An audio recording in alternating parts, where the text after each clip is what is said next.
Hello. So, I've had a few questions about how to attach the base when making the Cyber Zombie Nosferatu and Medusa in Creepy Cute Crochet. So I thought I'd make a quick video showing you how to do that. Anyway, first off, I've gone ahead and I finished making the body, which you'll notice first off, unlike the basic body used for all of the other projects, this one is worked from the top down instead of the bottom up. And I've done rows 1 through 3 of the base. Now, I'm going to show you how I connect the base to the body, but if for some reason you still, after watching the video, can't get this to work, you can always just make row 4 normally, and then just sew around the edge to connect the two. But anyway, what I do is for each stitch, I catch this inner loop, I call it back loop, you can call it whatever, and then pull through to make my stitch. And since I'm increasing every other stitch in this row, each stitch is going to go in another space around here, but every other stitch, since it's an increase, I'm going to put 2 stitches in every other space. So it's 2 stitches in over 2 around here, and then they both go in the same space. Let's see if I can get a little closer so it's a little easier to see. So I'm catching this loop, working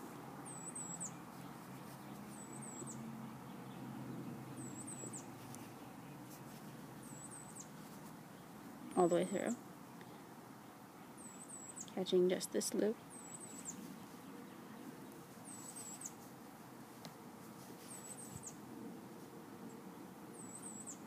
and pulling them all the way through.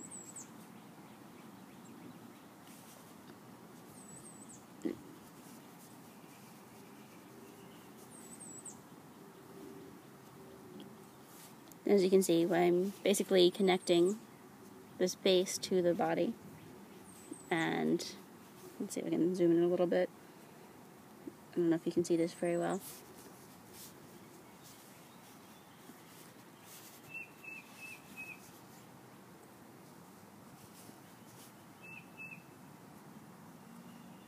So yeah, you basically just have an extra loop on the hook. You start your single crochet normally, and then you pull through all 3 loops instead of just 2 loops to end the stitch. And all that does is that just sort of sandwiches this into the middle of each of these single crochets, so you get a relatively clean seam, as opposed to if you tried to like sew the base onto the body with needle and thread. It'd be a little bit trickier to get a nice clean even seam with no puckering or gaps or anything like that. And you could also, since you have the same number of stitches, or you should have the same number of stitches all the way around the base as you have all around the bottom of the body when you're done, you could just maybe like slip stitch all around the edge. It'll give you a slightly different look, but it'll still definitely work.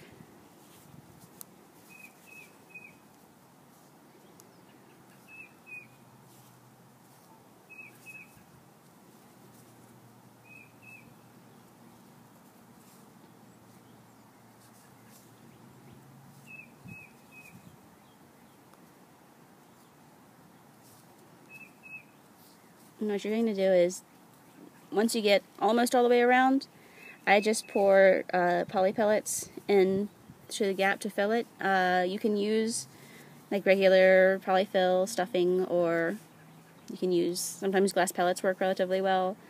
You want something that's a little bit heavy, I find, because since when we're done with these, you're going to have the head mounted onto the side. If you're just using something light like polyfill, it's just going to flip right over because it has nothing weighting the bottom. So I do recommend that you use, if not poly pellets, then something a little heavier than regular polyfill or regular stuffing.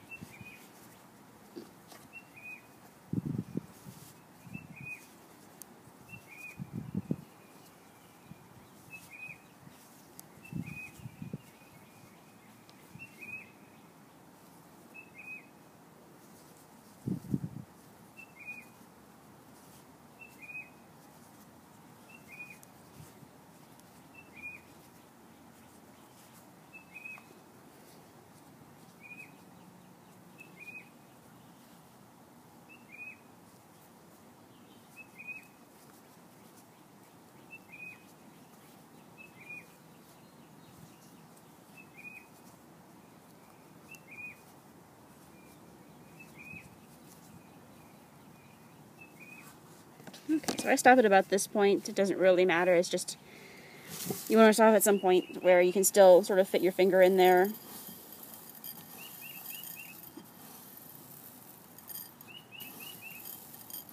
And this takes a minute or two.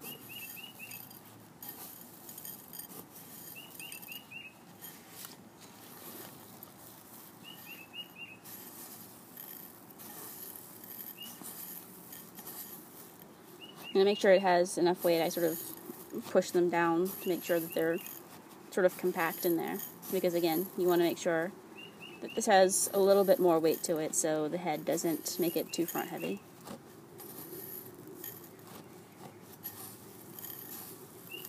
And if you've worked your fabric tight enough, the pellets shouldn't pop out. But if you do have trouble, if your fabric's a little looser, if you're maybe using a different yarn or a larger hook, you can get like a piece of tights or stocking or something like that and basically make a bean bag and then tie a knot in it and put that inside. So you'll still get the weight, but you won't have the problem of the pellets falling out. Or of course you could just use something different to weight it. You could use like glass beads, or I think some people use beans, or something dry, something heavy.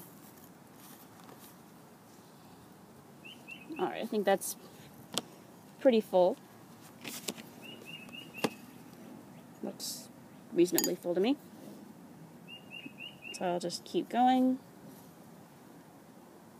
and close it up the rest of the way. And it's a little bit tricky to keep working without having all of your pellets fall out. And it's okay if you lose a couple, that's why I work it over the bowl, because then if I lose a few pellets as I go, they don't scatter everywhere.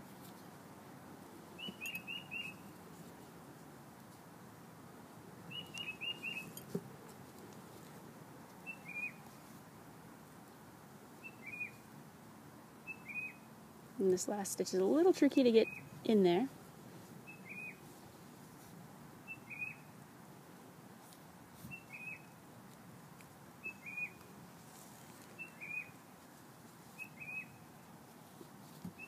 Looks good. I'll just cut my yarn, leave a little bit of a tail. Pull that loose. And then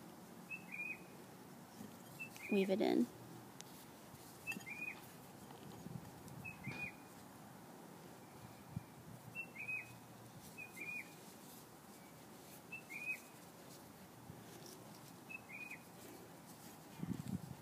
You'll notice this is pretty much the same body as the Nosferatu and Medusa use, even though I'm making a cyber zombie body right now. It's the same idea, whichever one you're doing. But anyway, that's the finished body. Hopefully this helped.